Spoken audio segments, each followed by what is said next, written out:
आज की क्लास में हम लोग दो ग्राफ के बारे में पढ़ेंगे। कुछ बच्चे जानते भी हैं ग्राफ के बारे में, कुछ बच्चे नहीं जानते हैं। एक कोई बच्चा बताएगा एक्सटी ग्राफ एक होता था एक्सटी ग्राफ होता था। तो बच्चा बताएगा एक्सटी ग्राफ क्या मतलब होगा, एक्सटी ग्राफ का क्या मतलब होगा। पोजीशन टाइम ग्राफ होगा, ठीक है ना। और यहां पर इस एक्सिस पर हम क्या रखेंगे बताओ, टाइम रखेंगे, और इस एक्सिस पर हम क्या करेंगे, पोजीशन रखेंगे। और ये एक्सटी ग्राफ हम कैसे जस्टिफाई करेंगे, कैसे, क्या ये हमारा एक्सटी ग्राफ क्या बताएगा, इस चीजों को आज हम समझने की कोशिश करेंगे, ठीक है ना। तो कुछ बच्चे जानते हैं तो बताओ कि एक्सटी ग्राफ का स्लोप क्या बताता है। एक्सटी ग्राफ का स्लोप किस चीज को बताता था, वेलोसिटी को बताता था, ठीक कह रहे हो। एक्सटी ग्राफ का जो स्लोप होता है ना, वो वेलोसिटी का बताता है। अब ये एक्सटी ग्राफ, क्या ये एक्सटी ग्राफ बन गया, क्या ये एक्सटी ग्राफ बन गया, नहीं बना है सर। अभी आप सिर्फ कोऑर्डिनेट एक्सिस बनाए, एक्स एक्सिस पोजीशन को आप वाई एक्सिस पे रखे हो और डिस्टेंस को क्या रखे हो, एक्स एक्सिस पे रखे हो। यानी हमारा अभी सिर्फ हमने एक्सिस बनाए हैं। अब ग्राफ बनाते हैं, तो ग्राफ आपका कैसा भी ग्राफ हो सकता है। तो ग्राफ हमने मान लिया जे ऐसे बना लिया ग्राफ, तो हम कहेंगे एक्सटी ग्राफ का जो ग्राफ का कैरेक्टर है वो स्ट्रेट लाइन कैरेक्टर है। ग्राफ का कैरेक्टर, मोशन का कैरेक्टर स्ट्रेट लाइन है, ऐसा हम नहीं भी बोल सकते, पर ग्राफ हमारा स्ट्रेट लाइन है। तो इस ग्राफ का हर एक, ये ग्राफ में ये क्या है, स्ट्रेट लाइन है। इस स्ट्रेट लाइन का स्लोप होता है, एक चीज होती है जिसको क्या बोलते हैं, इस स्ट्रेट लाइन का क्या होता है, स्लोप होता है। और ये जो स्लोप होती है ना, वो इसके वेलोसिटी को बताता है।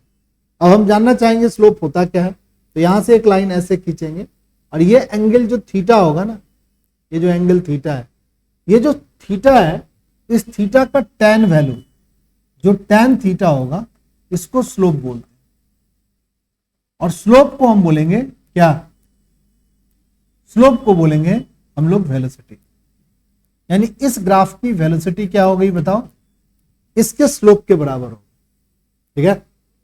कैसे निकालेंगे स्लोप भाई, तो मान लीजिए हम लोगों ने ऐसे निकाला, ये हम लोग लिखा T1, और यहां पर एक पॉइंट और बना करके हम लोगों ने ऐसे खींच दिया, ये हमने लिखा T2। अब यहां से एक लाइन हमने ऐसे खींच लिया, तो ये एंगल अगर थीटा है, ये एंगल अगर थीटा है, तो ये एंगल भी क्या होगा बताओ, थीटा होगा। तो इस डिस्प्लेसमेंट को हम डेल्टा एक्स लिखेंगे, और इसको क्या लिखेंगे, डेल्टा टी लिखेंगे। तो टैन थीटा क्या लिखेंगे बताओ, डेल्टा एक्स को डिवाइड कर देंगे कितना से, डेल्टा टी से। और डेल्टा टी शायद तुम लोग को पता हो, इसको वी एवरेज लिखते थे।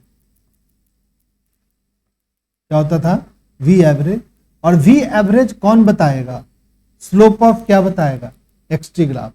एक्सटी ग्राफ का जो स्लोप होगा वो हमारी एवरेज क्या बताएगा, बोलो, वेलोसिटी को बताएगा। याद कर लो सही बच्चे, एक्सटी ग्राफ का जो एवरेज होगा ना, वो एक्सटी ग्राफ का जो स्लोप होगा ना, वो एवरेज वेलोसिटी को बताएगा। तुम सभी बच्चे कुछ चीज जो जानते होगे, अगर नहीं जानते हो तो जान जाओ। ये हमारा एक्सटी ग्राफ है, ये मान लो ए बॉडी है और ये बॉडी बी है, तो बताओ किस बॉडी का वेलोसिटी ज्यादा है, किस बॉडी का वेलोसिटी ज्यादा है। वेलोसिटी बी का क्या है, ज्यादा है, और वेलोसिटी ए का क्या है, वेलोसिटी कम है। क्यों है वेलोसिटी ए का कम, क्योंकि उसका स्लोप कम है। बी का जो थीटा है ना, ए का थीटा हमारा ये सिर्फ छोटा सा है, और बी की थीटा बड़ी है। जितना बड़ा थीटा उतना बड़ा क्या स्लोप, उतनी बड़ी उसकी क्या वेलोसिटी। तो एक बात याद रखने, एक्सटी ग्राफ का कोई आदमी पूछेगा कि एक्सटी ग्राफ क्या इंफॉर्मेशन देता है, तो एक्सटी ग्राफ का स्लोप क्या बताएगा, वेलोसिटी को बताएगा, ठीक है। लिख लो तुम, तुम्हारे कॉपी में नहीं लिखा हुआ है, आप लिख लियो इस बात को, जानते हैं, हाँ चलिए। जो बच्चे नहीं जानते हैं उसको थोड़ा सा लिख लीजिए।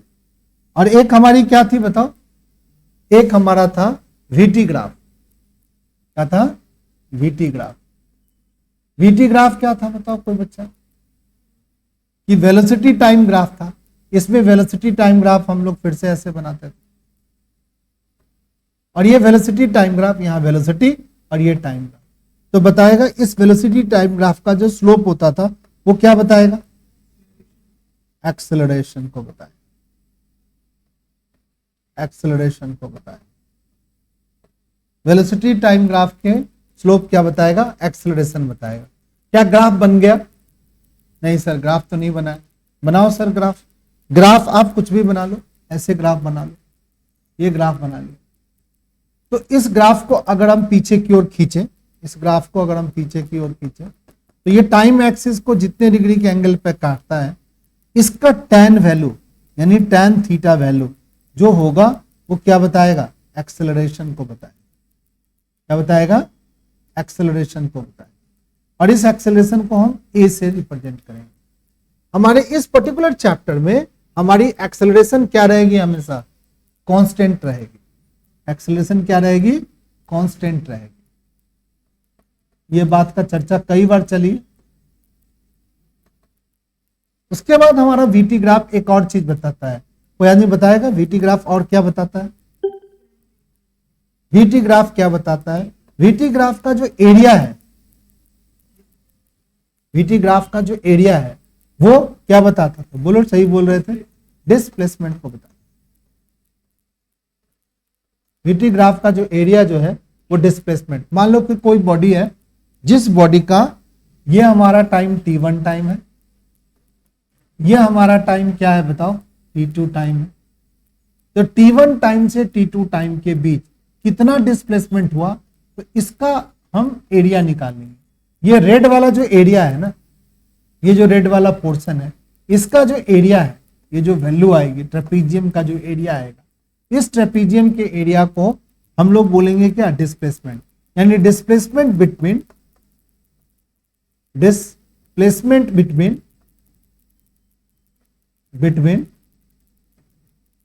t1 टू t2 टाइम बराबर क्या होगा? एरिया ऑफ क्या? Area of graph swept on time axis.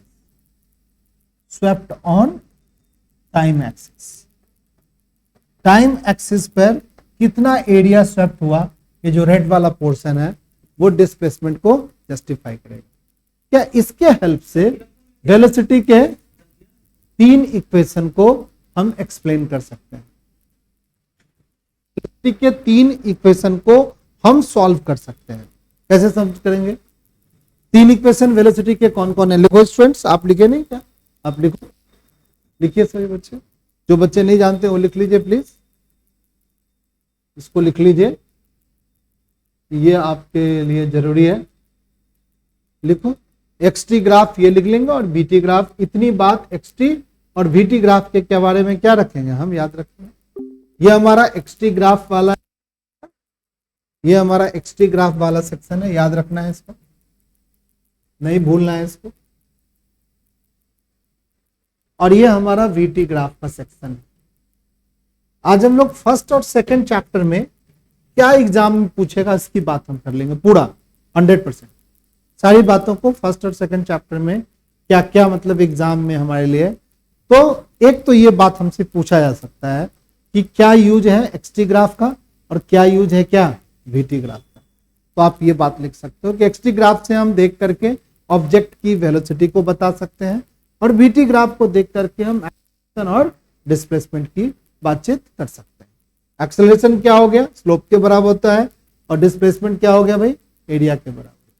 सभी बच्चे एक फिजिक्स का कॉपी और एक केमिस्ट्री की कॉपी बना लिया है। कॉपी में लिख रहा है सब बच्चा, चलिए चीजों को लिख लीजिए।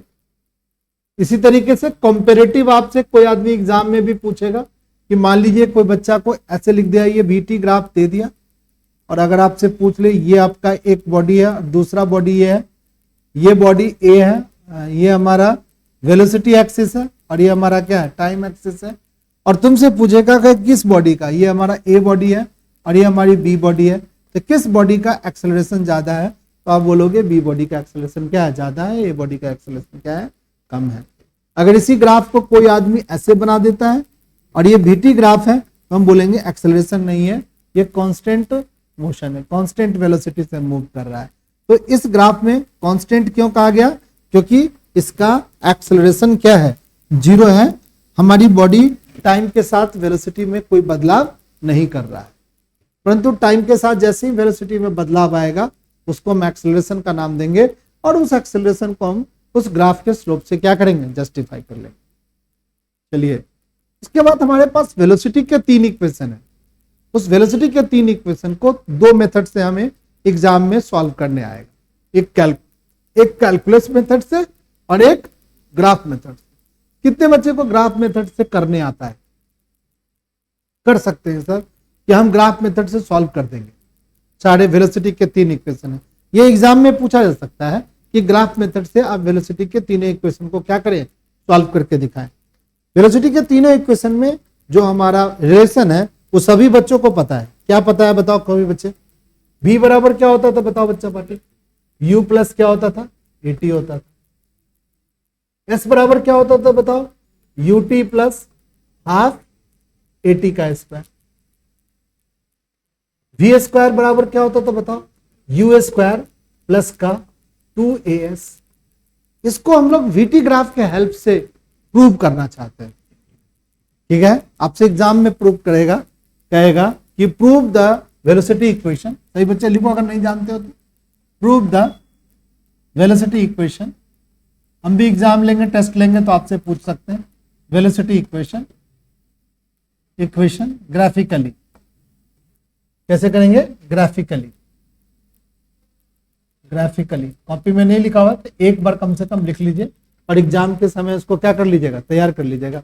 जब भी आप यूनिट टेस्ट देने जाएंगे तो ये वाला पोर्शन कर लीजिएगा, ये एग्जाम के लिए इंपॉर्टेंट है। तो ग्राफ कैसे बनाएंगे? VT graph. आप ऐसे एक ग्राफ बना लीजिए। ये हमारी टाइम एक्सिस हो गई और ये हमारी क्या हो गई? वेलोसिटी एक्सिस हो गई। ठीक है, एक टाइम एक्सिस बना लीजिए और एक वेलोसिटी एक्सिस बना लीजिए। अब टाइम एक्सिस और वेलोसिटी एक्सिस बनाने के बाद हम लोग यहां पर जो है ना, जो ग्राफ बनाएंगे वो यहां से थोड़ा ऐसे बना लेंगे, ऐसे ग्राफ बना लेंगे। ठीक है आर्यन बेटा, फिर से लिखिए। 2 बार भी लिख लीजिएगा ना तो कोई चीजें खराब नहीं होती है। 2 बार लिखा हुआ है क्या? हाँ, अच्छी बात है। चीजों को टीचर के साथ थोड़ा थोड़ा लिखना ये बहुत बड़ा आर्ट है। इसको आप जितना अच्छा मानोगे, जितना आप आगे बढ़ जाओगे। सवाल जो हमने तुम्हें होमवर्क दिया वो कर पाया तुम? ठीक है ना, तो थोड़ा बता देना मुझे कि सर हमने ये कर लिया। ये हमारा u हो गया और ये हमारा u जो हमने इनिशियल वेलोसिटी मान लिया u को। तो सही बच्चे लिख लीजिए, u क्या हो गया बताओ? Initial velocity.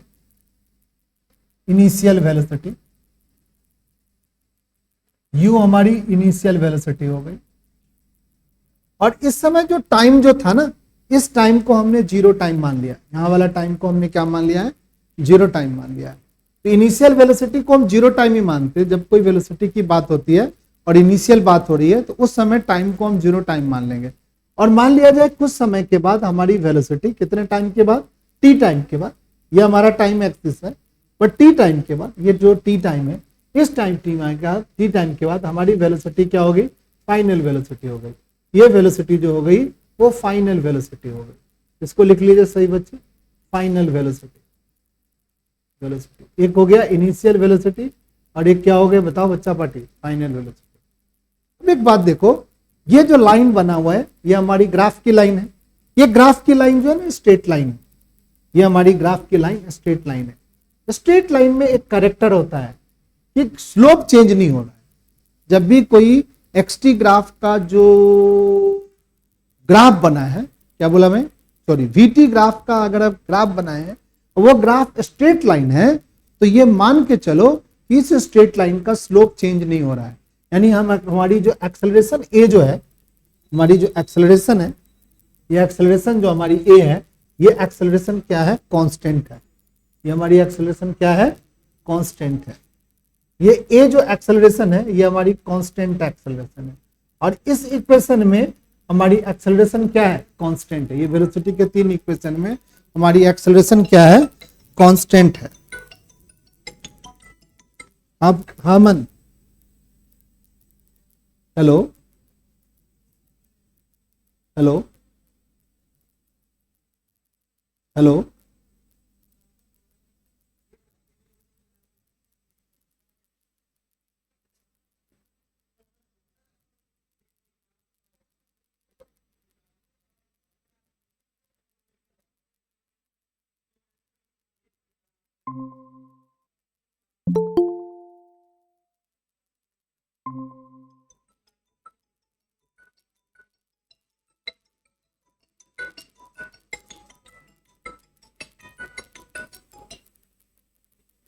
हेलो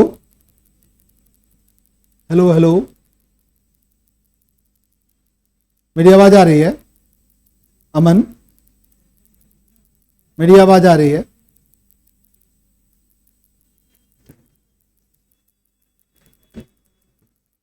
मेरी आवाज आ रही है?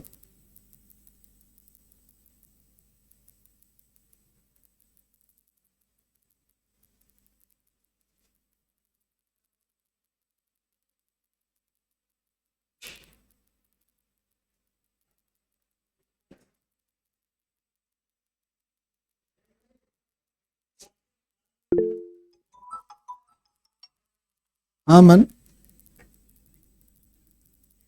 हाँ आओ, चालू है। तुम लॉगिन भी हो? सुहील कुमार कौन है?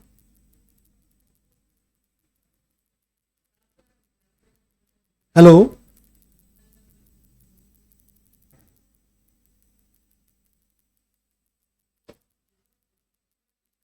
हेलो,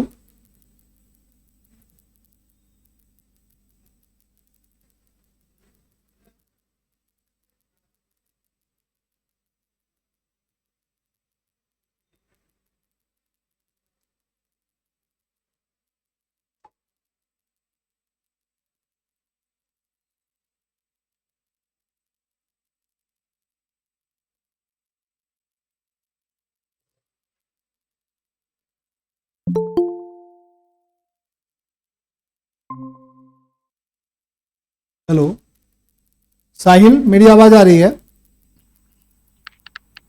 यस सर, आ रही है। वेरी गुड, ठीक है, गुड। सभी बच्चे समझने की कोशिश करेगा। तो हमारी ये ए क्या है, कांस्टेंट एक्सेलरेशन का ग्राफ है। यू हमारी इनिशियल वेलोसिटी है, वी हमारा फाइनल वेलोसिटी है, और ए हमारी क्या है, एक्सेलरेशन। और ये जब स्ट्रेट लाइन होती है ना, तो एक्सेलरेशन को हम क्या मानते हैं बताओ? कांस्टेंट एक्सेलरेशन है, क्योंकि इस ग्राफ का स्लोप चेंज ही नहीं हो रहा है। तो मान लो कि जब भी कोई लाइन का स्ट्रेट लाइन ऐसे बना हो ना ग्राफ, तो इस ग्राफ की वीटी ग्राफ का जो एक्सेलरेशन है, वो एक्सेलरेशन क्या है, कांस्टेंट एक्सेलरेशन है। एक्सेलरेशन चेंज नहीं होगा। एक्सेलरेशन चेंज तो ठीक तो है, एक ऐसा हमने वीटी ग्राफ बनाया जिसका एक्सेलरेशन चेंज नहीं हो रहा, ठीक है। अब इस एक्सेलरेशन कांस्टेंट है, टी हमारा क्या है बताओ? टाइम है। वो टाइम है जिसमें हमारी वेलोसिटी यू से कहां बन रहा है, वी बन रहा है। और एस क्या है, हमारी डिस्प्लेसमेंट है। एस क्या है, डिस्प्लेसमेंट है। हमारा क्वेश्चंस क्या बनेगा एग्जाम में कि prove the velocity equation graphically. तो ग्राफ आप ऐसा बनाएंगे, इसका लेवलिंग कर लो, यहां पे ओ लिख लो, यहां पे ए लिख लो। ऑनलाइन वाले बच्चे भी लिखने की कोशिश करेंगे, यहां पे बी लिखेंगे और यहां पे क्या लिखेंगे, सी लिखेंगे। ओ ए बी सी ऐसा लिख लेंगे, ठीक है। अब हम लोग क्या करेंगे, हम लोग वेलोसिटी का पहला इक्वेशन ड्राइव करने की कोशिश करेंगे। ये हमारा वेलोसिटी का पहला इक्वेशन है, ये हमारा दूसरा इक्वेशन है, और ये तीसरा इक्वेशन है। तीनों इक्वेशन को हम आज ग्राफिकली ड्रॉ करेंगे, फिर कैलकुलस मेथड से भी ड्रॉ करेंगे, निकालने की कोशिश करेंगे। चलिए भाई, अब इसके लिए जैसा कि तुम सभी बच्चों को पता है, इस लाइन को अगर हम पीछे की ओर खींचे, ये एंगल थीटा है। ये एंगल क्या है, कोई भी ग्राफ को पीछे आगे कहीं भी हम एक्सटेंड कर सकते हैं, क्योंकि ये लाइन है। तो ग्राफ को अगर स्ट्रेट लाइन है तो ग्राफ हम नीचे की ओर के, ये थीटा है। तो यहां से अगर हम एक लाइन ऐसे खींच दें मान लो, और इस ए पॉइंट के बाद यहां पर हम एक डी पॉइंट बना दें। जैसा तुम सभी बच्चों को पता है, ये वाली लाइन इस वाली लाइन के क्या है, पैरेलल है, और ये ट्रांसवर्सल लाइन क्या करती है, कट करती है। तो ये एंगल और ये एंगल, दोनों एंगल क्या होगा, सेम होगा, और इस एंगल को क्या बोलेंगे, थीटा बोलेंगे। कैसा एंगल है ये, कॉरस्पॉन्डिंग एंगल है, इसीलिए इस एंगल को हम थीटा कह सकते हैं। कोई आदमी बताएगा कि बीसी की वैल्यू कितनी है, बीसी की वैल्यू यहां से यहां तक की वैल्यू कितनी है, ये वाली वैल्यू v के बराबर है, इसके वैल्यू के बराबर है। एक बच्चा बोला है v, सही बोला है लड़का, ये वाली जो लेंथ है सर ये हमारी v है, तो ये वाली लेंथ भी क्या होगी सर, v होगी सर, ठीक है। तो BC की वैल्यू हम लिख क्या सकते हैं कि सर ये v आएगा सर, चलेगा, ठीक है। चलो कोई बच्चा बताएगा कि इस OA की वैल्यू कितनी है, इस OA की वैल्यू कितनी है, OA की वैल्यू कितनी है, U। तो ये CD की वैल्यू भी क्या होगी, इस CD की वैल्यू भी, CD की वैल्यू भी U ही आएगी, CD की वैल्यू भी क्या आएगी, U ही आएगी। यानी अगर यहां की वैल्यू U है तो ये वाली वैल्यू भी U होगी, और ये पूरी वैल्यू क्या आ गई, बताओ बच्चा पार्टी, V। तो कोई आदमी बताएगा BD की वैल्यू क्या आएगी, V minus you, V minus you, ठीक है। अब क्या जानते, अब एक ट्रायंगल ले लेते हैं, ट्रायंगल में हम लेते हैं ADB ट्रायंगल ले लेते हैं, और इसमें हम लोग tan थीटा लगा लेते हैं। tan थीटा हम जानते हैं परपेंडिकुलर बाय क्या होता है, बेस। तो परपेंडिकुलर क्या हो गया, BD, और बेस कौन हो गया बताओ, AD, ठीक है। परपेंडिकुलर क्या हो गया, परपेंडिकुलर हमारी कौन हो गई बताओ, परपेंडिकुलर हमारा BD हो गया, और बेस क्या हो गया बताओ, AD। अब tan थीटा को जैसा कि हमने पढ़ा है कि वी नो दैट, यहां लिख देंगे वी नो दैट, क्या जानते हैं, tan थीटा बराबर क्या होता है, स्लोप ऑफ लाइन होती है, स्लोप ऑफ ग्राफ होता है। और ये स्लोप ऑफ ग्राफ जो है कौन सा ग्राफ है भाई, VT ग्राफ है, और VT ग्राफ का स्लोप क्या कहलाता है बताओ, एक्सेलरेशन कहलाता है। VT ग्राफ का स्लोप क्या कहलाता है, एक्सेलरेशन कहलाता है। यहां A लिख दो। अब ये tan थीटा A के बराबर है, तो A बराबर क्या होगा भाई, यानी tan थीटा A के बराबर है, तो tan थीटा की जगह हम A लिख दिए, यहां लिख दिया BD क्या है बताओ, V माइनस यू है, V माइनस यू है। और AD, ध्यान से देखोगे तुम्हारा AD जो लेंथ है ये हमारा AD लेंथ है, ये वाला, ये हमारा AD लेंथ, ये हमारा AD लेंथ OC के बराबर है, नहीं है, AD लेंथ, ये जो हमारा AD लेंथ है ये OC के बराबर है, और ये OC किसके बराबर है बताओ, T के बराबर है। यहां पर हम T लिख देते, नहीं लिख दिया। अब इसको क्रॉस मल्टीप्लाई कर लेते हैं, कैसे लिखेंगे बताओ, क्रॉस मल्टीप्लाई करके, क्रॉस मल्टीप्लाई करके लिख देंगे, क्या लिखेंगे बताओ, कि V माइनस यू बराबर क्या हो गया, AT। तो V बराबर क्या हो जाएगा बताओ, U प्लस AT। पहला ग्राफ का ये वाला इक्वेशन क्या हो गया बताओ, सॉल्व। तो ग्राफिकली आपको जब भी सॉल्व करने के लिए देगा तो आपको इस तरीके से क्या करना पड़ेगा बताओ बच्चा पार्टी, सॉल्व करना पड़ेगा। ऐसे ही सॉल्व करोगे तो ये गेट फुल मार्क्स फर्स्ट, और इतना आप सॉल्व करना पड़ेगा आपको थोड़ा थोड़ा लिख करके स्टेटमेंट आपको जस्टिफाई करना होगा। सेकेंड इक्वेशन कैसे सॉल्व करेंगे, लिख लिया सब बच्चा इतनी बार, चलो भाई अब सेकेंड इक्वेशन की बात करते हैं। चलिए भाई सेकेंड इक्वेशन की बात, सेकेंड इक्वेशन हमारा क्या है, S बराबर UT plus half AT square. S क्या है बताओ, डिस्प्लेसमेंट। डिस्प्लेसमेंट हमारी S जो होती है डिस्प्लेसमेंट, डिस्प्लेसमेंट के बारे में आपने पढ़ा है, क्या पढ़ा है डिस्प्लेसमेंट के बारे में बताओ, कि displacement area swept by graph, area swept by graph on time axis,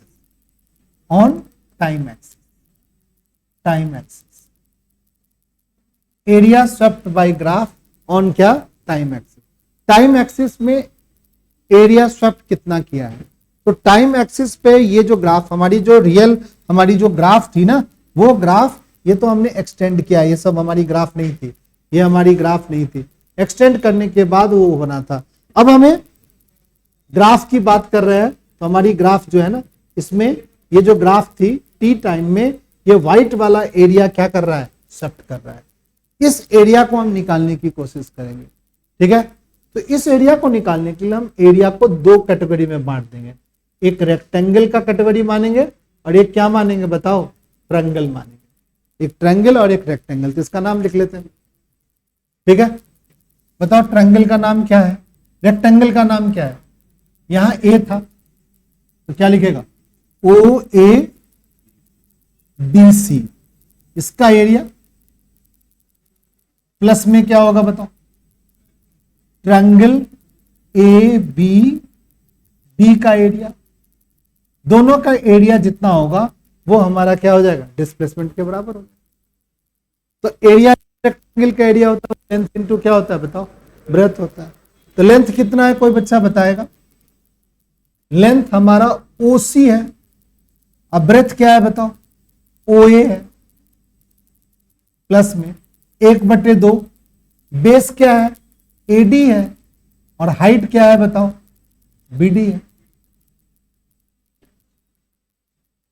rectangle का अगर लेंथ की बात करें और ब्रेथ की बात करें, लेंथ अगर हम इस ओसी को मानते हैं, ये हमारी लेंथ है, ये हमारी लेंथ है, तो ब्रेथ कौन है बताओ, ये हमारी ब्रेथ है, नहीं है, ये हमारी लेंथ है और ये हमारी क्या है, ब्रेथ, ठीक है। उसी तरीके से हमारा क्या होगा बताओ, लेंथ और ब्रेथ, तो इसका एरिया निकल जाएगा, ये ब्लू वाला एरिया निकल जाएगा। ऊपर वाला ट्रायंगल का एरिया निकालना चाहते हैं, ऊपर वाला हम ट्रायंगल का एरिया निकालना चाहते हैं, तो ये हमारा क्या हो गया, बेस हो गया, और ये हमारी क्या हो गया, हाइट। बेस हमारा एडी हो गया, हाइट हमारा ये वाला ट्रायंगल एरिया, दोनों एरिया को जोड़ देंगे, टोटल डिस्प्लेसमेंट टी टाइम में निकला है। अब बताओ लेंथ कितना है, ओसी है, ये ओसी लेंथ किसके बराबर है, टी के बराबर है, और ब्रेथ क्या है बताओ, ओ ए है, ओ ए किसके बराबर है, यू के बराबर है, तो वहां यूटी लिख देते हैं, नहीं, चलो लिखो सभी बच्चे अपने अपने कॉपी में लिखो, यूटी लिख लो यहां पर, यही तो हम चाह भी रहे थे भाई, 1/2 यूटी लिख दिया और 1/2 लिख लिया। एडी कितना है बताओ, एडी कितना है बताओ, 1 मिनट आया मैं, मैम से एक और बात कर लो ना ग्रुप में, तो एडी कितना है बताओ बच्चा पार्टी, एडी हमारा कितना है बताओ, एडी वाली लेंथ कितनी है बताओ, एडी वाली लेंथ कितनी है बताओ, टी के बराबर है, तो टी लिख दो। और बीडी क्या है बताओ, बीडी हमारा है v माइनस यू, बहुत अच्छा, v माइनस यू, यहां लिख दो v माइनस यू, ऑनलाइन वाले बच्चे भी लिखेंगे। v माइनस यू किसके बराबर है, ये हमारा यहां पर फर्स्ट लिख लो, यहां पर v माइनस यू किसके बराबर है बताओ, at के बराबर है, तो उस वैल्यू को हम at की वैल्यू यहां रख देते हैं। यह हमारा u हो गया, ये हमारा t होगा, ut हो गया, 1/2 यहां लिख दिया t, और v माइनस यू क्या बराबर, at के बराबर हो गया, तो क्या बन गया बताओ, ut प्लस हाफ at का स्क्वायर नहीं बन गया भाई, बन गया बॉस, s बराबर ut प्लस हाफ at का स्क्वायर बन गया। ऑनलाइन वाले बच्चे लिख रहे हैं,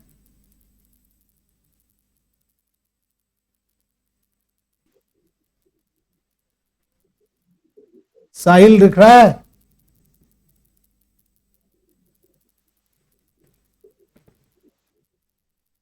सभी बच्चे लिख लो, ये एग्जाम में आएगा तो आप इस तरीके से क्या कर दोगे, प्रूव कर दोगे। चलिए एक और है हमारा ये वाला फॉर्मूला, वी स्क्वायर प्लस में क्या, यू स्क्वायर प्लस में क्या, 2as बराबर में, नहीं, वी स्क्वायर बराबर में यू स्क्वायर। इसके लिए कैसे करेंगे भाई, इसके लिए फिर से डिस्प्लेसमेंट वाला ही कॉन्सेप्ट हम यूज करेंगे। देखो डिस्प्लेसमेंट किसके बराबर हमने सीखा था, डिस्प्लेसमेंट हमने किसके बराबर सीखा था, एरिया के बराबर सीखा, डिस्प्लेसमेंट एरिया के बराबर होगा, ये बात हम जानते हैं। इस बार भी हम डिस्प्लेसमेंट वाला ही कॉन्सेप्ट लगेंगे। देखो ग्राफिकली जब भी आप प्रूव करोगे ना तो ग्राफ की जो प्रॉपर्टी है ना उसी को यूज करेंगे, ठीक है। ढेर सारे सवाल ग्राफ की प्रॉपर्टी पर बनते हैं। देखो डिस्प्लेसमेंट यहां पर एस जो है ना इस बार होगा, फिर से लिखेंगे एरिया, बट इस बार जो एरिया है ना उसको हम अलग तरीके से डिफाइन करेंगे। कोई बच्चा बताएगा इसको प्रूव करने के लिए हम एरिया को कैसे डिफाइन करें, कौन सा एरिया लेंगे? तो ये वाला फॉर्मूला प्रूव होगा। Very good, area of trapezium ले लेंगे। क्या ले लेंगे? एरिया ऑफ ट्रेपीजियम ले लेंगे। बताओ दो एरिया ऑफ ट्रेपीजियम, कौन सा एरिया ऑफ ट्रेपीजियम लेंगे? ओ ए बी सी, इसको लिखेंगे एरिया ऑफ क्या? Area of trapezium. Trapezium area of trapezium लिखते हैं इसको। अब कैसे लिखेंगे एरिया ऑफ ट्रेपीजियम? भाई एस बराबर area of trapezium 1/2 into height लिखते हैं। बताओ यहां पर ट्रेपीजियम का हाइट किसके बराबर होगा? टी हो गया, जिसको हम ओसी लिख सकते हैं। इंटू में क्या होगा भाई? सम ऑफ पैरेलल साइड। नहीं, सम ऑफ पैरेलल साइड क्या होता है भाई? ये वाला ओए पैरेलल है ओए, और एक क्या है बताओ? एक कौन साइड है बताओ? बीसी। ये दोनों साइड का सम सल्फर, सल्फर कहते हैं। डिस्टेंस 1/2। ओसी कितना है बताओ? टी। ओसी कितना है? ओसी क्या है? हाइट टी है। और ये क्या है भाई? ओए प्लस में बीसी है। चलो पहले बीसी लिख लेते हैं। बीसी क्या हो गया? भी। और ओए क्या हो गया बताओ? यू। देखो इस फॉर्मूला में हमें टाइम नहीं चाहिए, ये वाला टाइम जो है ना इसमें से क्या करना पड़ेगा बताओ? रिमूव करने का। तो यहां से टाइम की वैल्यू निकालिए। जो फर्स्ट इक्वेशन है ना ये बड़ा इंपॉर्टेंट इक्वेशन है। यहां से हम टाइम की वैल्यू को क्या कर लेंगे? निकाल लेंगे। तो क्या लिखे? इस इक्वेशन से हम क्या निकाल सकते हैं? टाइम की वैल्यू निकाल सकते हैं। क्या होगा टाइम की value? v minus you by में क्या लिखेगा बताओ? a बराबर क्या होगा? t। क्योंकि हमें टाइम की वैल्यू चाहिए, तो टाइम की वैल्यू जो निकली है ना इस वैल्यू को यहां पर टाइम के जगह पे पुट कर, क्योंकि ये वाला फॉर्मूला में हमें टाइम नहीं चाहिए। तो क्या होगा? s बराबर 1/2 टाइम को क्या लिखेंगे बताओ बच्चा party? v minus you by में क्या लिखेंगे? a इंटू में क्या लिखेंगे? v plus you.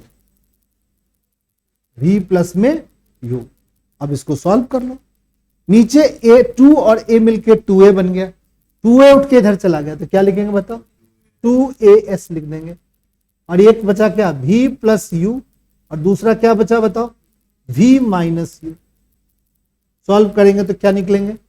2as बराबर v स्क्वायर माइनस का क्या लिखेंगे बताओ? u square. क्या लिखेंगे?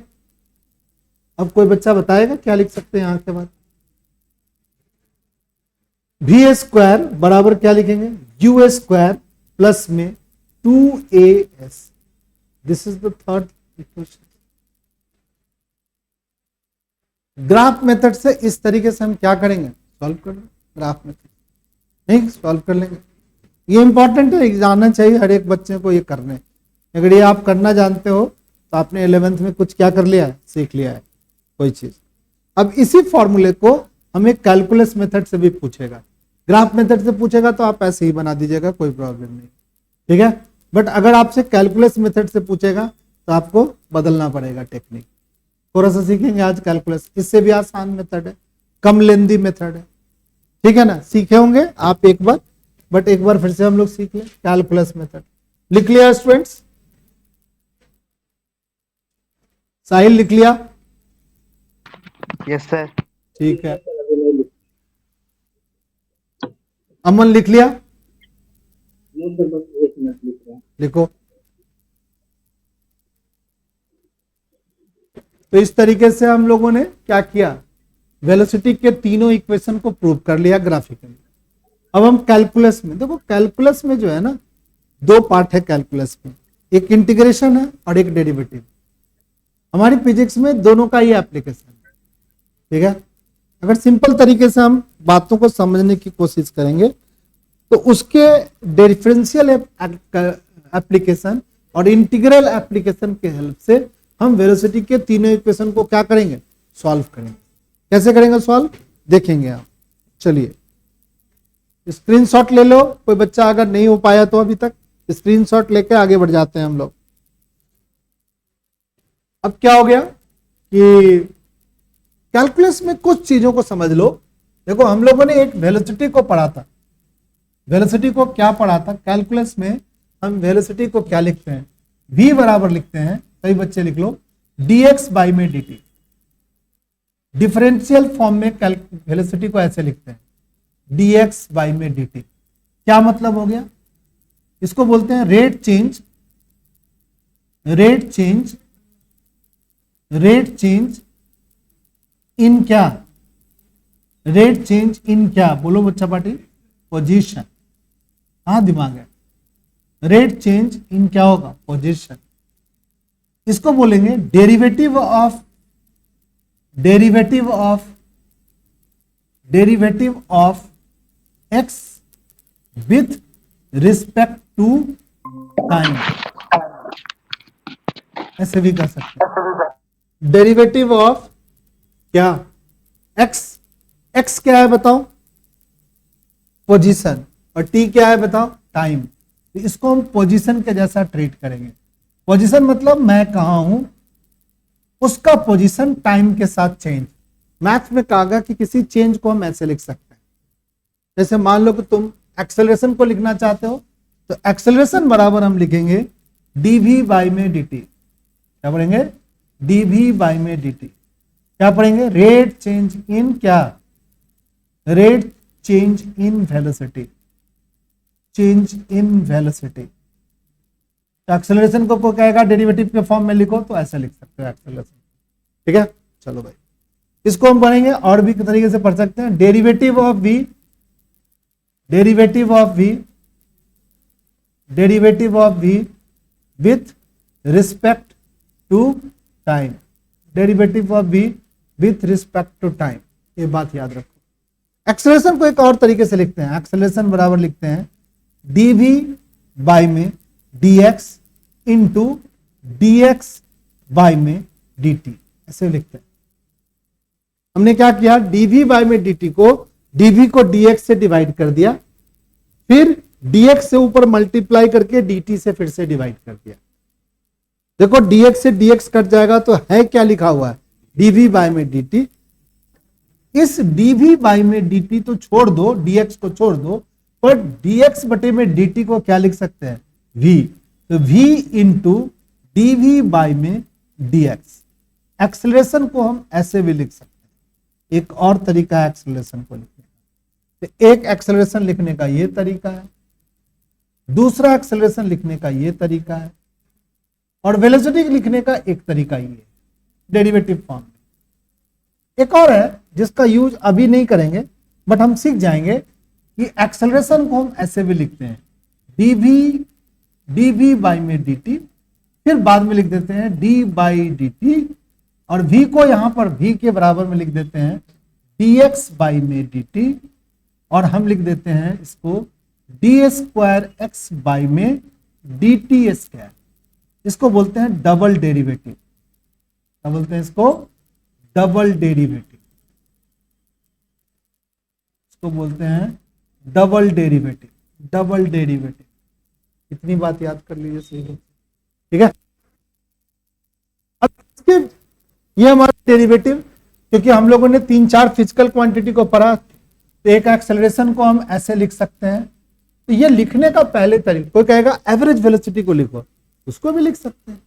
बताओ ये सारे वेलोसिटी जो लिखी गई है, एक्सेलरेशन लिखी गई, ये किस एक्सेलरेशन या किस वेलोसिटी की बात कर रहा है, इंस्टेंटेनियस एक्सेलरेशन की बात कर रहा है, इंस्टेंटेनियस।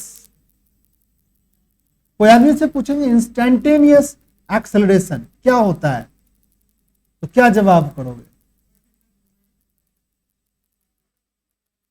पर्टिकुलर मूवमेंट कहें कि at instant of time, at instant of क्या लिखेगा बताओ, बताओ यहाँ टाइम इंटरवल छोटा है कि बड़ा है? छोटा। छोटा ही नहीं, बहुत छोटा टाइम इंटरवल में जब हम स्पीड की चर्चा करते हैं तो वो इंस्टेंटेनियस स्पीड होती है, और वही टाइम लेंथ अगर बड़ा कर लेते हैं तो स्पीड की चर्चा करते हैं तो वो हमारी क्या कहलाती है? एवरेज स्पीड कहलाती है, या एवरेज वेलोसिटी की बात करते हैं। जैसे हम यहाँ से पटना जाते हैं, पटना जाने में क्या होगा भाई, 1000 किलोमीटर 1200 किलोमीटर हम जाएंगे। 1000-1200-1500 किलोमीटर जाने में हम अपनी स्पीड का इंस्टेंटेनियस स्पीड की चर्चा नहीं कर रहे हैं, हम एवरेज वेलोसिटी की चर्चा कर रहे हैं कि हमारे यहाँ से पटना जाने की स्पीड थी 60 किलोमीटर पर आवर की स्पीड थी। तो ये लंबे टाइम इंटरवल की बात जब भी हम करेंगे तो हम क्या करेंगे? लंबे टाइम इंटरवल की बात जब भी करेंगे तो हम क्या करेंगे? एवरेज की बात करेंगे। और एक इंस्टेंट ऑफ टाइम में छोटे से टाइम इंटरवल की बात करेंगे तब हम क्या बोलेंगे? उसको इंस्टेंटेनियस एक्सेलरेशन की बात करेंगे। तो यहाँ पर हम लोग किसकी बात कर रहे हैं? इंस्टेंटेनियस एक्सेलरेशन की बात हो रही है, ठीक है। और इंस्टेंटेनियस एक्सेलरेशन को इस तरीके से लिखते हैं, ठीक है। अब इसमें एक चीज है, ये तो डेरिवेटिव फॉर्म में, एक और बात सभी बच्चे समझ लो, एक फॉर्मूला समझ लो, ये जो मार्का है ना, इंटीग्रेशन का मार्का है। क्या बोलते हैं इसको? इंटीग्रेशन। इसको बोलते हैं इंटीग्रेशन का मार्का। जैसे आप प्लस का साइन लगाते हो ना, माइनस का साइन लगाते हो, डिवाइड का साइन लगाते हो, डिवाइड का साइन लगाते हो, इनटू का साइन लगाते हो, ये सारे साइन को हम लोग मैथमेटिकल इंटीग्रेशन साइन बोलते हैं। उसी तरीके ऐसे जब लिखते हैं ना, ऐसे ऐसे ऐसे बना देते हैं, ऐसे लिख देते हैं, इसको हम बोलते हैं इंटीग्रेशन का साइन हो। ये इंटीग्रेशन का साइन हो। अब इंटीग्रेशन साइन के आगे अगर हम यहाँ पर dx लिखते हैं, इसको हम लिख देते हैं x। एक बात याद करें, इंटीग्रेशन का साइन होता है, इस dx का मतलब होता है छोटा सा x, छोटे का इंटीग्रेशन करोगे बड़ा x निकल जाएगा, यानी d समाप्त हो जाएगा, x हो जाएगा। और एक इंटीग्रेशन की वैल्यू याद कर लो, x इंटू डी एक्स की इंटीग्रेशन होती है x स्क्वायर बाई में 2। इस सबके साथ एक इंटीग्रेटिंग कांस्टेंट c भी आती है, ऐसे लिखते हैं हम लोग। इसको बोलते हैं indefinite integration. Indefinite integration, integration इसको बोलते हैं इनडेफिनिट इंटीग्रेशन। और यहां पर जब भी हम लोग ऐसे लिखा हुआ हो तो हम इंटीग्रेशन कर सकते हैं। जैसे हमने लिख दिया इंटीग्रेशन, लिख दिया और यहां लिख दिया dy, और यहां लिख दिया क्या, तो हम सीधा सीधा क्या लिख देंगे यहाँ y प्लस में क्या लिखेंगे c। अगर यहाँ पर लिखा है v और dv लिखा हुआ है इंटीग्रेशन के साथ, तो क्या लिख देंगे भाई, v स्क्वायर बाई में 2 प्लस में क्या लिख देंगे c। ये सब इंटीग्रेशन के कुछ बेसिक फॉर्मूले जो हमको याद रखना है। एक्चुअली ये डिफरेंट फॉर्मूला नहीं हुआ, सिर्फ एक फॉर्मूला हो गया कि dx का इंटीग्रेशन क्या हो गया, x हो गया, और हमारा x इंटू डी एक्स का इंटीग्रेशन x स्क्वायर बाई में 2 होता है। अगर इतनी बात आप दिमाग में रखोगे तो आप कैलकुलस मेथड से क्या कर सकते हो, प्रूव कर सकते हो किसको, वेलोसिटी के इक्वेशन को। चलो फटाफट हम लोग पहला इक्वेशन प्रूव करने की कोशिश करते हैं। क्या है वेलोसिटी का पहला इक्वेशन, कोई बच्चा बता देगा? v बराबर क्या पड़ा है बताओ, u plus at।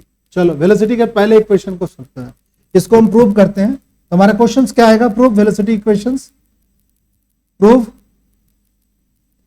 Velocity equation, velocity equations bye calculus method, calculus method, calculus method से वेलोसिटी इक्वेशंस को प्रूव करो। कैलकुलस मेथड से वेलोसिटी इक्वेशन को प्रूव करो, पूछेगा, ठीक है। कैसे प्रूव करेंगे भाई, देखेंगे हम लोग। चलिए भाई, तो कैलकुलस मेथड से कैसे लिखेंगे, तो सबसे पहले हम मान लेंगे कि हमारी जो मोशन हो रही है, यू हम लोग मान लिया करेंगे ये हमारी इनिशियल वेलोसिटी है, इनिशियल वेलोसिटी।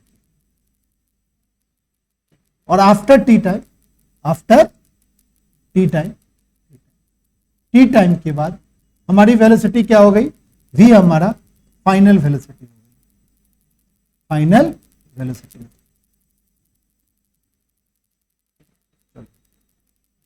समझ गए इतनी बात। जब वेलोसिटी चेंज हो रहा है तो कहीं ना कहीं एक्सेलरेशन, वेलोसिटी चेंज हो रही है, तो हम लोग कहेंगे ए हमारी क्या है, ए हमारा कांस्टेंट एक्सेलरेशन है, क्योंकि ये चर्चा पहले ही चला है कि वेलोसिटी के तीनों इक्वेशन में रहेगा, कांस्टेंट रहेगा। ये हमारा कांस्टेंट एक्सेलरेशन है, ये हमारा कांस्टेंट एक्सेलरेशन। चलो भाई, अब हमारे पास इस एक्सेलरेशन का डिफरेंशियल फॉर्म लिखने आता है। कैसे लिखते हैं एक्सेलरेशन को भाई? तो एक्सेलरेशन बराबर हम लोग सीखे, एक्सेलरेशन बराबर पढ़े हैं dv by dt।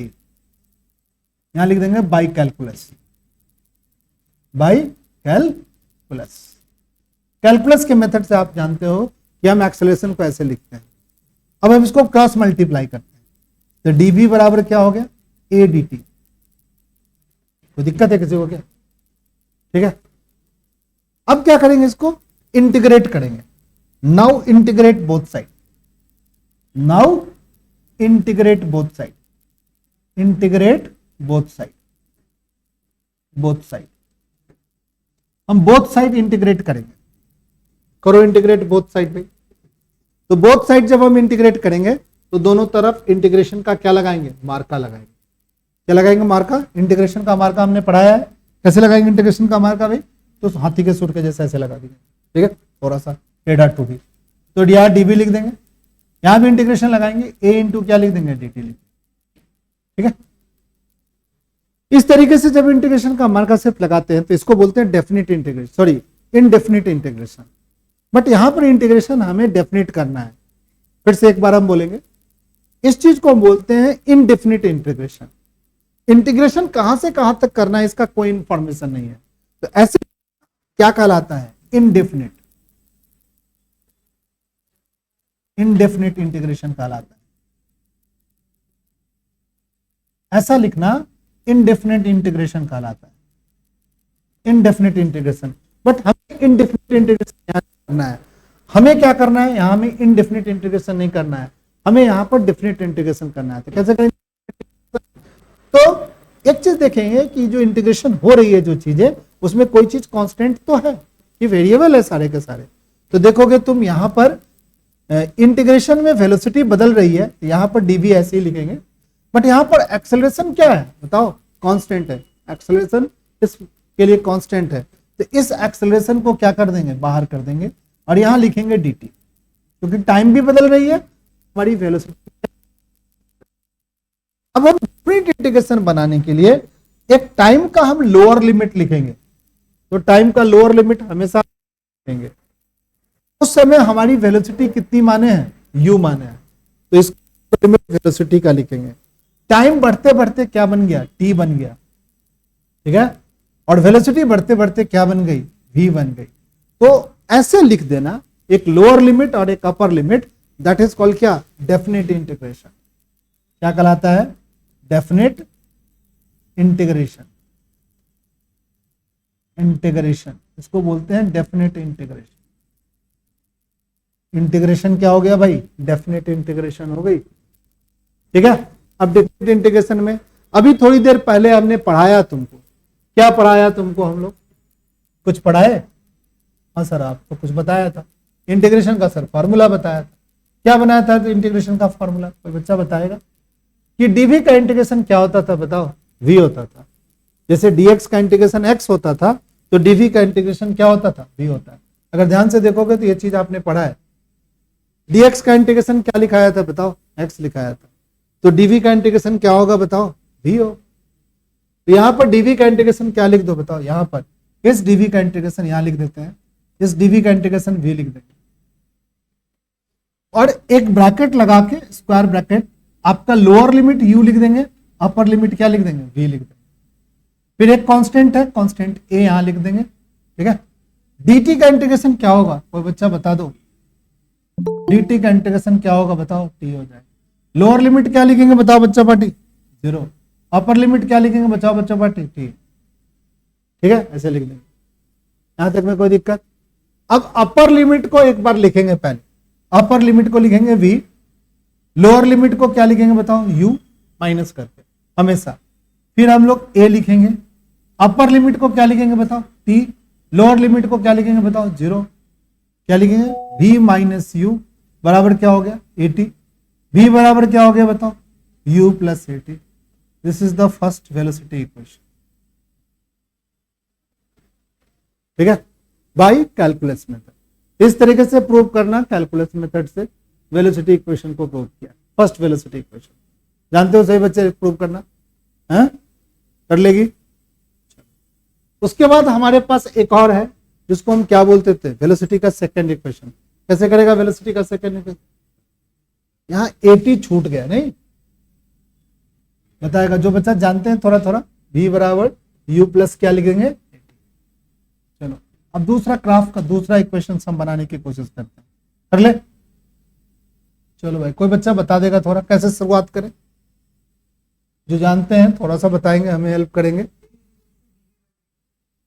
a equal to, अब सेकंड इक्वेशन हम निकालना चाह रहे हैं, सेकंड इक्वेशन निकालना चाहते हैं। तो a इक्वल टू हम जानते हैं क्या, dv बाई dt। बाई क्या लिख देंगे यहां पर बताओ, बाई कैलकुलस के हेल्प से यहां हम लोग इस चीज को समझ लिए। अब क्या लिखेंगे, a लिखेंगे और d बाई dt लिखेंगे। v को लिख दें, यहां पे कुछ लिख दे क्या, v को अभी हमने प्रूव किया ना, u प्लस क्या et, u प्लस et। सही कर रहे हैं हम लोग, हैं गलत है। चलो भाई क्या करें बताइए, आप लोग बता ही नहीं रहे हमको। हाँ, ये लड़का कह रहा है कि सर dx अपॉन dt होना चाहिए। क्या बोले भाई, पता यार, तुम लोग बता ही नहीं रहे। सेकंड इक्वेशन प्रूव करना है, क्या लिखे बताओ, बता ही नहीं रहा। v बराबर क्या लिखे होगे, क्या बताया, अब बताया ऐसा जिसको मेरे को समझ में नहीं आया। वेलोसिटी इक्वेशन से हमें स्टार्ट करना पड़ेगा, एक्सेलरेशन वाले इक्वेशन से स्टार्ट नहीं करना पड़ेगा। ये कैलकुलस से जानते हैं, बाई कैलकुलस। क्या लिखेंगे, बाई, याद कर जा सही बच्चे। अब क्या करेंगे बताओ, इसको क्रॉस मल्टीप्लाई कर लेंगे। क्या लिखेगा बताओ, dx बराबर क्या लिखेगा, v इंटू, ठीक है। अब क्या करेगा बताओ, इंटीग्रेशन अभी करेंगे, v की वैल्यू ये पुट कर देंगे, जो हमने फर्स्ट वेलोसिटी इक्वेशन से निकाला ना, उसकी वैल्यू यहां पुट करेंगे। तो dx बराबर क्या लिखेंगे बताओ, v के जगह पर u प्लस क्या होगा at, और साथ में क्या लिखेगा बताओ, dt, ठीक है। अब क्या लिखेगा भाई, ये dx लिखेगा बराबर क्या लिखेगा, u इंटू dt लिखेगा, प्लस a लिखेगा, t लिखेगा, और साथ में क्या लिखेगा, dt लिखेगा। अब क्या करेगा बताओ, इंटीग्रेशन करेगा। Now integrate both side, now integrate, करो integrate, now integrate both side, now integrate both side, now integrate both side करेंगे। Now integrate both side, now integrate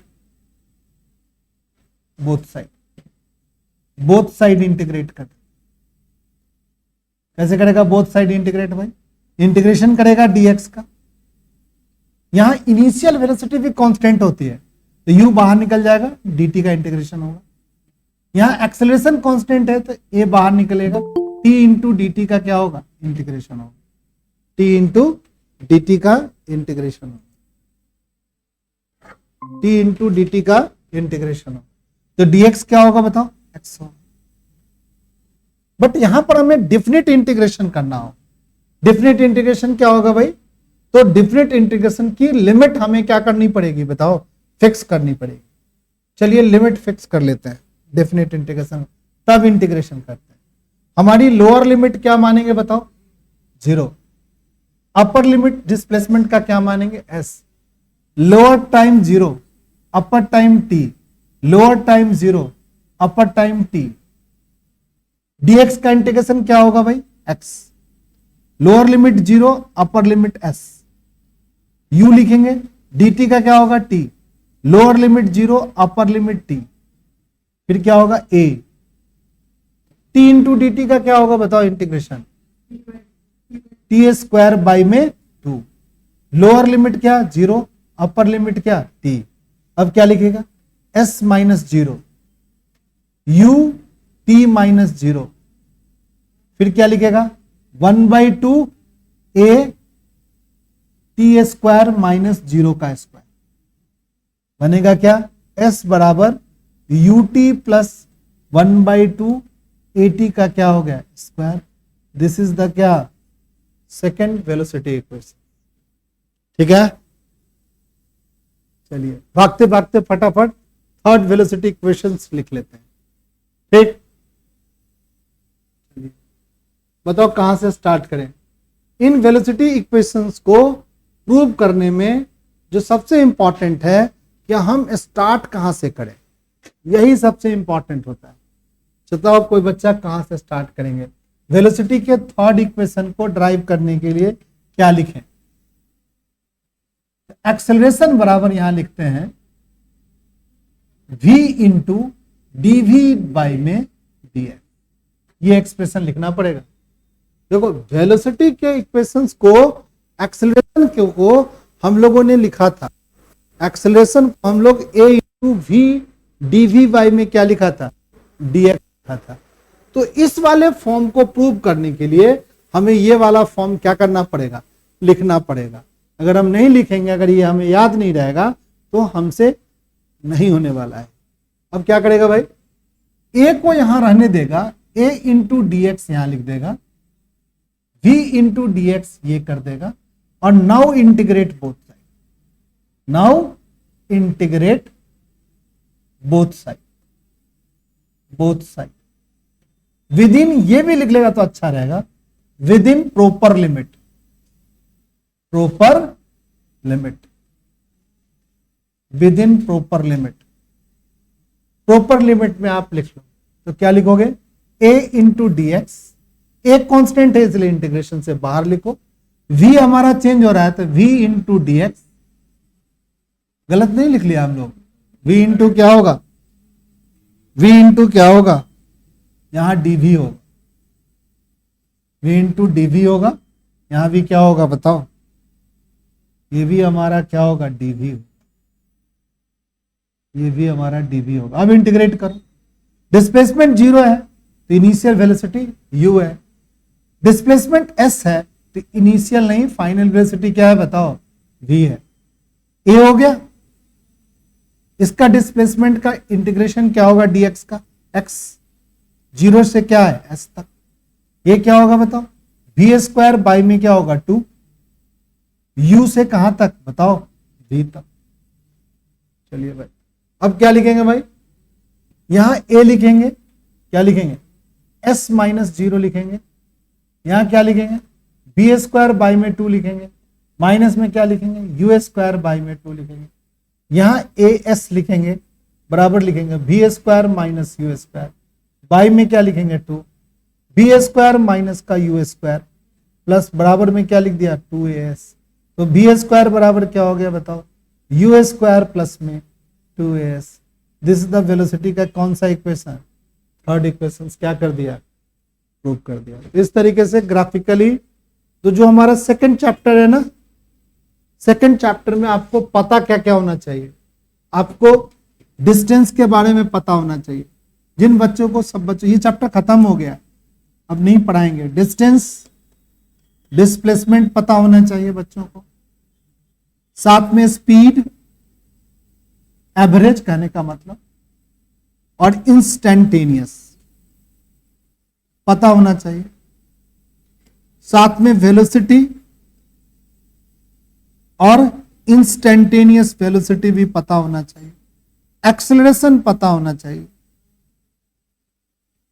और ये वेलोसिटी के 3 इक्वेशन जो हमारे हैं, जिसमें एक्सेलरेशन कांस्टेंट है और एक्सटी वीटी ग्राफ का क्या होना चाहिए, हमें इंपॉर्टेंस पता होना चाहिए। अगर इतनी बात आपको है पता तो आप फर्स्ट चैप्टर, सेकंड चैप्टर को फिनिश मान सकते हैं। सभी बच्चों को हमें लग रहा है इस क्लास में मोस्टली बच्चों को पता है, थोड़ा सा इस बच्चों को हल्का फुल्का दिक्कत हो सकती है, बट पढ़ा जरूर है। 2 क्लास हमने पढ़ाया है, उसमें सारी चीजों को बताया है। एक एक्सरसाइज थर्ड जो लेसन है, उस थर्ड लेसन में एक टॉपिक छूटा हुआ है, वो मोशन ऑन सर्कुलर पाथ, वो प्रोजेक्टाइल मोशन हो गया है। उसमें हम टाइम ऑफ फ्लाइट का डेरिवेशन कर चुके हैं, रेंज का डेरिवेशन कर चुके हैं, मैक्सिमम हाइट का डेरिवेशन कर चुके हैं। जिस बच्चों का छूट गया है एक दिन शायद बरसात हुई थी, उस दिन कुछ बच्चे नहीं आए, तो उस दिन मैं पढ़ाया था। तो पहले मैं सर्कुलर मोशन की क्लास नेक्स्ट क्लास में लेंगे, जिसमें हम लोग मोशन को, हम ऑब्जेक्ट को सर्कुलर पाथ पे बताएंगे, उसमें एक्सेलरेशन का डेरिवेशन हम लोग करेंगे और उससे रिलेटेड बातचीत करेंगे। तो आज की क्लास यहीं रखेंगे, नेक्स्ट क्लास में और बातचीत करेंगे। आयुष प्रताप, अभी आप वेट करेंगे, आपकी क्लास अभी